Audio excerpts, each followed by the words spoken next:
Jackie Lee Price for Shadowboxruk UK. Today's guest is a lovely, lovely former amateur sensation, James Richardson. How are you, James? Very good, thank you. How are you? I'm not bad.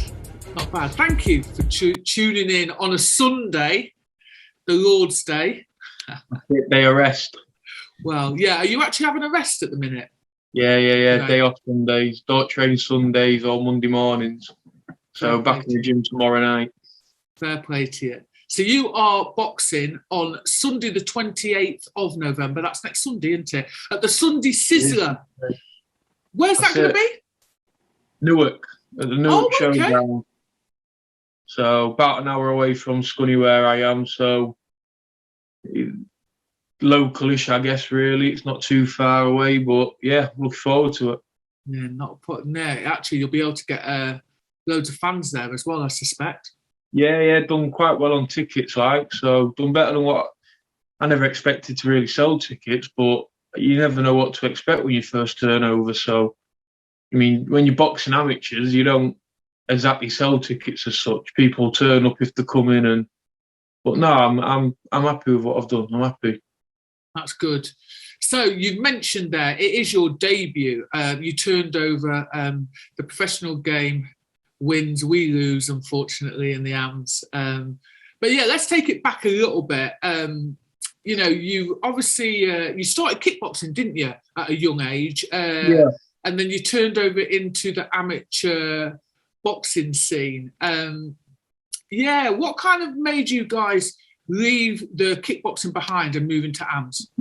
Basically, my dad always wanted us to do something when we was a bit older, so some sort of sport, keep fit, learn how to stick up for yourself kind of thing, and he did everything. So he never competed, but he was in kickboxing gyms, boxing gyms, he did Muay Thai, but his main thing was his kickboxing. So obviously we started doing that literally around the corner, 2-minute walk it was, just for summer, but just hated it. Couldn't do the kicking, got no interest in it, didn't enjoy it, but so we ended up then just trying a bit of boxing. We could throw the punches and that. Gemma didn't start boxing straight away, but I was in the boxing gym then. Just we used to sort of use it, and Dad just used to work with me. The guy that used to run the gym, well known around Scunny. If anyone knows where I started, he's a bit of a clown kind of guy. But yeah, and then it just sort of took on from there and carried it all on. So you started at someone else's gym, and then obviously your dad Ricky set up Scunthorpe Boxing Gym. But what was it like? I know it's probably a little bit different when you're in effectively a family gym. But what was it like walking into the first boxing gym and sort of pulling on those gloves and getting into the training? Yeah, it's a bit weird. I mean, obviously I started it was more like just fitness and learning. You hear people say they watched this fight on TV, it inspired them, wanted to be world champion from them, but it was never like that with me. Just started keeping fit. My dad used to take me down to the gym, do some training, and I used to quite enjoy it. It was just, I used to find it fun more than anything. Like I say, it was never about competing.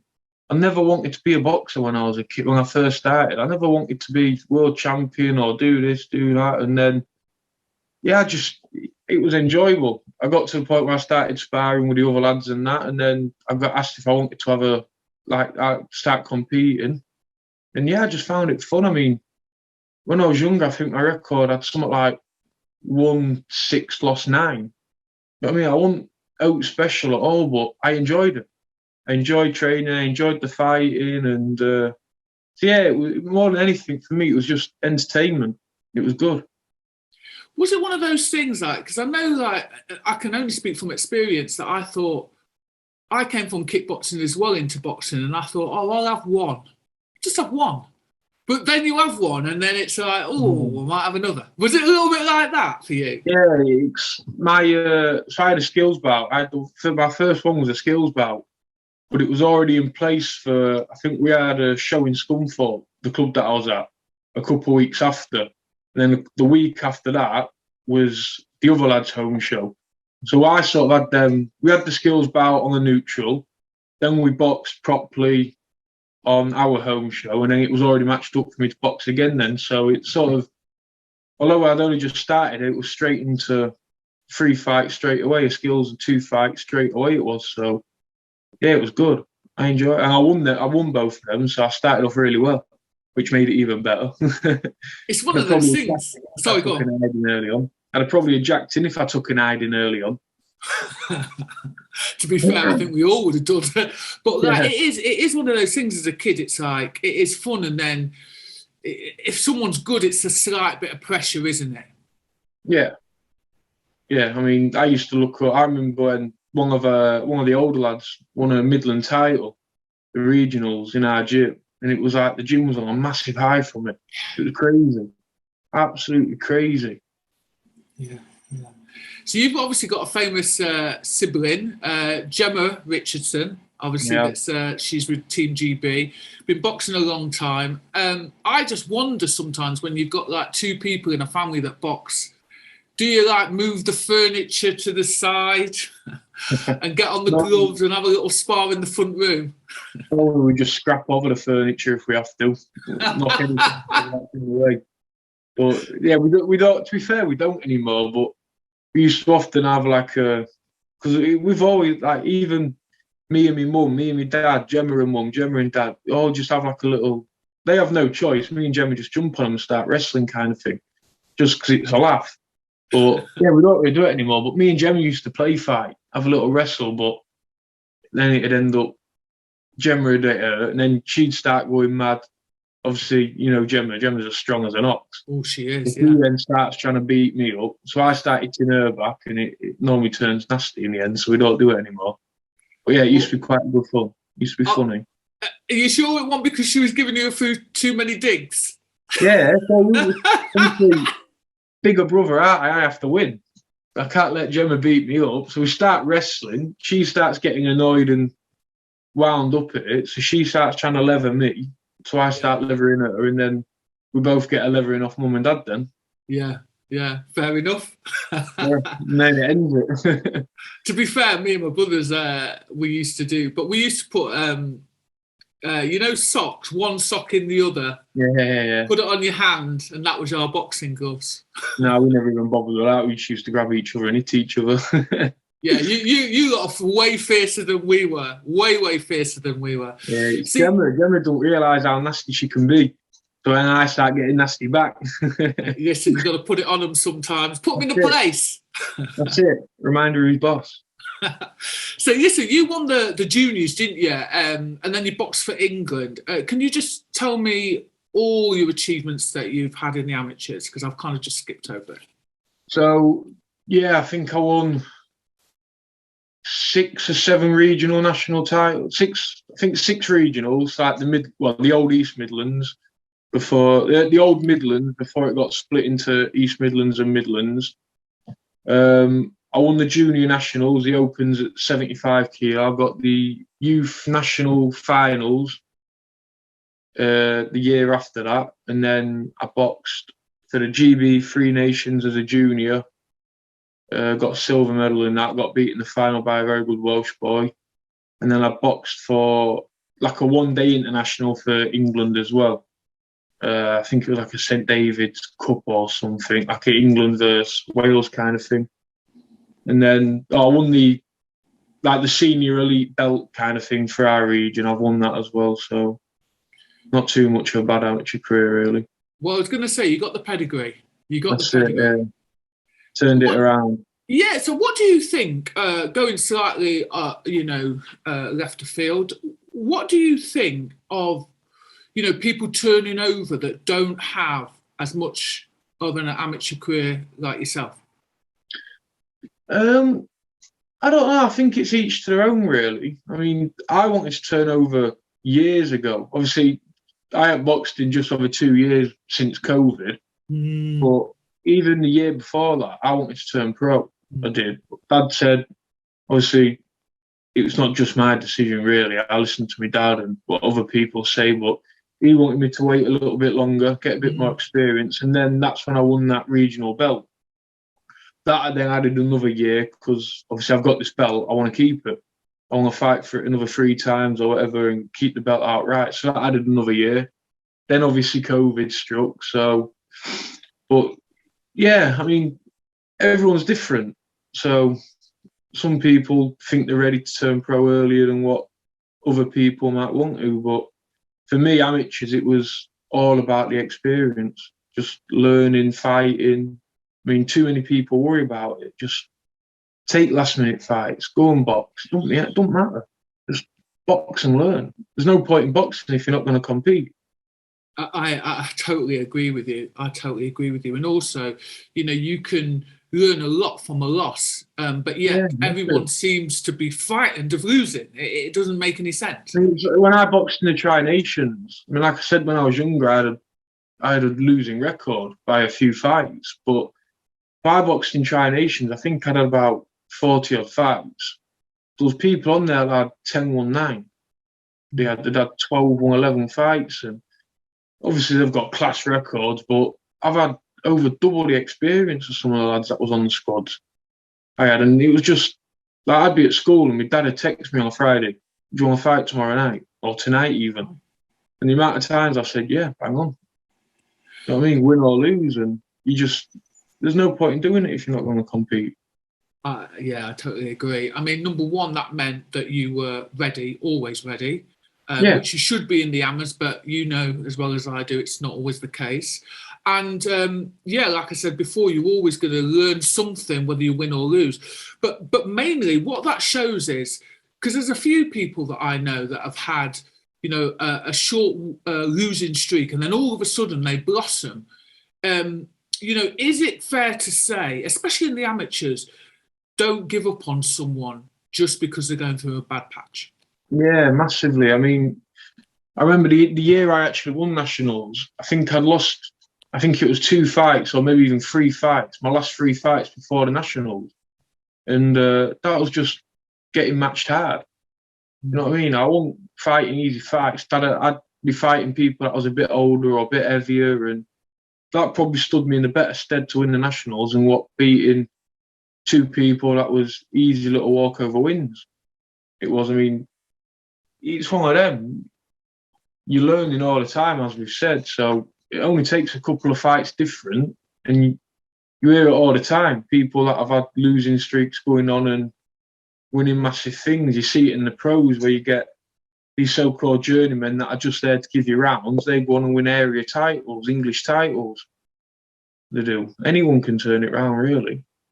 It's true. And then equally, in the pro scene, you get people that are really, really sort of, they've got everything behind them. They've got the press, they've got the backing, and, you know, maybe 10 fights in, they don't do as well as predicted. Yeah, you see, you like 7-8-0 prospects, 9-0, even 10-0 prospects getting an area title against what's considered an easy fight with a journeyman and getting beat. There's no substitute for hard work in this industry, but equally, I think people need to be. You come from a boxing family, and so you know the ups and downs and the pitfalls. And I think sometimes what happens, James, is people start to believe their own hype a little bit and stop putting in the work. Would you agree with that? Yeah, massively, massively. Yeah. And Ricky, he really does strike me as the type of person that's no nonsense, to be fair. Oh, no. I mean, obviously, well, you know what my old man's like. But even my mum, I've had fights before when I was younger, and I've got out and I've won, and she's gone, you didn't win that. Oh, nice one, cheers. Bang on. So, yeah, we've always been, I mean, me and Gemma, mum and dad have massively always kept us grounded. Like I say, my mum's told me before, literally 5 minutes after getting out the ring, you didn't win that fight. So we had no choice really to stay grounded with that. Do you ultimately, though, appreciate that? Because, you know, there could be like she could have been like a boxing mum, like a soccer mum, like a, you know, and blow smoke up your backside. Yeah, see, we've got. I mean, with mum, she don't. No one at the boxing gym really knows what she even looks like. She don't come to the gym. She does not come to a boxing show unless me and Gemma are fighting. She has no interest in boxing, nothing. But she's one of the first person me and Gemma, when we get out of the ring, we ask her because she's honest with us. She is. She's massively honest with us. She'll tell us straight away if we didn't deserve to win that fight. She will. She's no blowing smoke up our ass or anything like that. She will stay away from everything to do with boxing. Come watch us fight, and that'll be it. I think it's better that way. To be fair, a lot better. Listen, I totally agree. As a coach myself, I don't think you do your fighters any justice if you lie to them. I'm going to be honest. Yeah, coming back to what you said about believing your own hype kind of thing, doesn't it? Yeah. And again, like we're saying, you don't learn. You don't learn. So if I kept saying to you, or your mum kept saying, "Oh yeah, that was amazing," and then you'd go out and do the same thing, and it's like, ultimately, who does that help? Yeah. Come on, Em, if you're robbed every fight, you've got nothing to improve on, have you? Every loss is a robbery. What do you have to improve on? You just keep doing what you're doing because you keep getting robbed. Yeah, it's true. And you talked about the pandemic as well. You know, how difficult was that for you to navigate through, you know, that year and a half, 2 years with regard to, well, not just with regard to boxing, just life, basically? To be honest with you, I didn't really find it that well. Me and Gemma was lucky, especially with the boxing, obviously, because we both box. Dad's our coach, so we was able to train, not normal, obviously, but we were still able to train. We still kept a routine where we was training in the morning, doing runs and doing a bit of stuff at night at home or whatever. And I mean, Mum and Dad worked through it all, but they spent more time at home, so there was a bit more arguing at home and everything. But it was everyone's house was the same. Mum and Dad still went to work and that. Me and Gemma still trained. But yeah, we was quite lucky with it. It didn't really bother us or affect us that much. So you didn't have like people peeping around corners when your gym was open, spying, because that happened to a few of my friends. That anytime you turned up at a gym, it was like they were on the phone. Yeah, see, we still went to the gym and that, but it was literally us three. But we didn't even go to the gym all that often. We didn't. We trained at home. Obviously, we used the gym, but we didn't. Because that first lockdown, the weather was awesome. Yeah, it was. Yeah, the weather was awesome, so it didn't really matter too much. Obviously, training, we didn't train as we would do now. We didn't. We weren't living in the gym. We weren't living with the life training, but when we did train, it was good. I quite enjoyed it. Quite enjoyed the lockdown. That's good.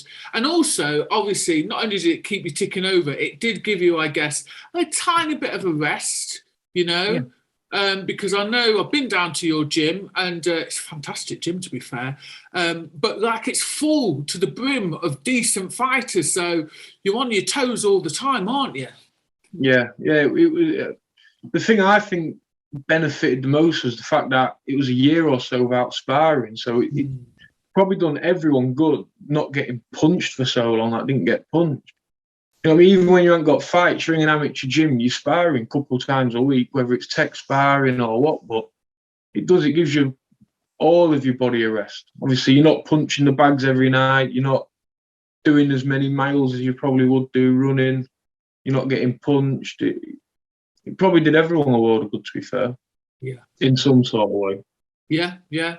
True that. So you now turned over into the professional scene. I mean, listen, what are the noticeable differences so far? I know you haven't fought yet, but you must get a little bit of a sense of how different it is. Yeah, straight away, it's not exactly a sport no more, it's a business. It is, straight away. I mean, tickets, obviously, unless you've got that big backing and you're going, obviously, tickets rule away. So you need to be selling the tickets. You need to be promoting yourself a lot more. And it's just a lot more waiting around as well. It's a lot more, it's just a bit, I don't know, sort of more drawn out with things. I mean, there's a possible fight date here, oh, this is fell due, but this might happen and you could do this, but we ain't got enough time for this. And so I've had a couple of fight dates that obviously hadn't happened until this one was always cemented in. But there was a couple that popped up and yeah, you're very possibly going to be fighting here, but now it's looking like it's off. But then it was back on again, and yeah, it's a lot more of a business side of things now. So when you're not earning from boxing, what effectively do you do? Because obviously, you know, you have to put you've got to pay for your training, your food, your this, your that. How do you balance that if you're not then going out at the end of it and earning a living? Yeah, so I'm lucky. I work. That's why I work sort of part time. So I'm still earning. I'm still doing, but it's perfect to fit around my training as well. It is. So I mean, obviously my sponsors. So I've got a couple of sponsors. Like my work actually sponsored me for my medicals. One of my sponsors is a gym in Scunny, BSM gym. So he does all my strength and conditioning for me as well. So a couple of other sponsors, GDS Services and Chairman Upholstery. They obviously help out equipment wise and that. So yeah, so far obviously I'm still living at home as well with mum and dad. That always helps. It So does. everything is. I've got it real lucky to be fair, really lucky. I tell you what's great that you've got sponsors so soon.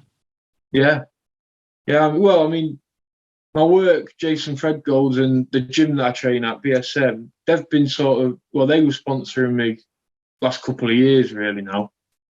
Yeah, even while I was amateur and that. So they've been helping me out for a while now. But obviously, it's no secret when you turn professional, sponsors, they're a massive, massive help for anyone they are. Yeah, 100%. Obviously, whilst you've been waiting patiently to get out, have you been looking around the pro scene? Is there anybody that kind of inspires you or anyone that, excites you the way that they fight? Yeah. Yeah, I won't say exactly inspires or I'm one of them where everything I just do in my own lane. It is everything's just in my own lane, so I don't worry about what anyone else is doing. Or obviously admire your likes of your Canelo, your big fighters, Terence Crawfords, and even Fury. Anyone. I love watching boxing, so I watch most shows most weekends. I will, as long as I'm allowed and I can actually get to the TV to watch them. But it's just one of them things. You stay in your own lane, kind of thing. So don't matter what everyone else is doing around my way or anyone that I could potentially fight in years to come, because if I don't do what I need to do, then it's pointless. It's true, it's absolutely true. But you're keeping an eye on the whole scene when you can get the remote in your hand then. Oh yeah, yeah. Always an eye on stuff, but I can just imagine in your house there's a telly going on in one room playing that fight, something else going on in another room. something on your phone as well. Yeah. I forget. Yeah, phones as well. But yeah, I mean, I kind of like that because it's. I think you have to kind of keep an eye out, but then equally, like you say, you've got to sort of just concentrate on your own career. Yeah, it's like even some of the kids in. I mean, we've got some real good boxers in our gym, young ones, but then they start worrying about what weight everyone else is doing and what they're boxing like this and look at this picture. I don't know what weight they're doing. Don't matter. Just concentrate on yourself. Worry about yourself. All you have to do is worry about what you do in the fight. Worry about you making weight. You can't control what they do, so stick in your own lane. Do what you do. And it's the only way you can. You can only control what you can control. The rest of it don't matter. It's 100% true. I think with the last few years, everything's on social media, and like you say, they're probably getting certain ideas from looking at it. I mean, how do you find that in terms of you've been on the Amps and I guess it doesn't matter so much, but now have you got to sort of play into that whole thing, or you really just don't care and let the fight and do the talking? Yeah, see, I've never been a big one. Like, this is only like the third proper interview I've ever done, really. And they're not my favourite thing at all. But I don't like all this self promotion and me. But I'm doing it now more because I have to. Yeah. I realise this now. I mean, I've always said it that, yeah, I'll do it when I'm pro. When I turn pro, I'll start promoting myself more. I don't need to at the minute. Obviously, now I've got my own T-shirts and everything now with a lot. So trying to do it a lot more properly now, but I can't wait. Hopefully, to get to the point where I don't have to do it. You'll pay somebody else, yeah. Yeah, someone else can promote me. Make my name big. Yeah, well, it's coming, I'm sure. It's coming. Hopefully. So listen, I wish you all the luck. Next Sunday night, bloody hell, Sunday for a professional fight. Sunday afternoon show. Oh, is it afternoon? Afternoon, evening. Yeah, I think first bell's 3:00. Oh, okay, fair enough. Carver a meal before it, so I'm hoping there'll be some left over for me. Yeah, let's hope so. If not, you might. Hey, I tell you what, you will miss. You know when you go to the ham fights and you get your little package with your sandwich and your crisps and that. None of that for you. No cheese sandwich or a chocolate bar with no brand on it. Used to love them. Used to I tell you what, as many of them as I could. We all did. Yeah, loved them. But there'll be none of that for you on Sunday night. But what I wish you all the best, honestly. I appreciate it. I'm looking forward to watching your career develop. Thanks a lot for giving us your time. Thank you. Hopefully it's going to be a good one.